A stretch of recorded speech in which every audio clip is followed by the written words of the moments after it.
everyone, welcome back to this channel. In this tutorial, I will show you how to buy or to get the unique emotes in Visit, the retro burger emotes in this latest update.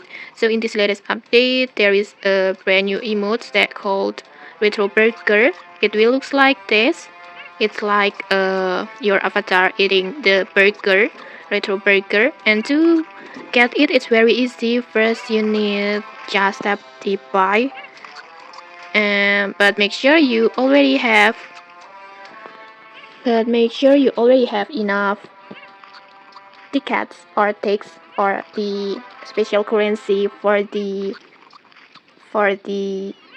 retro event or this classic event, that you can get this currency or these tokens by visiting around this island, this classic island. And after you have 10,000 ticks, you can just buy this retro burger emotes by tap on the buy button.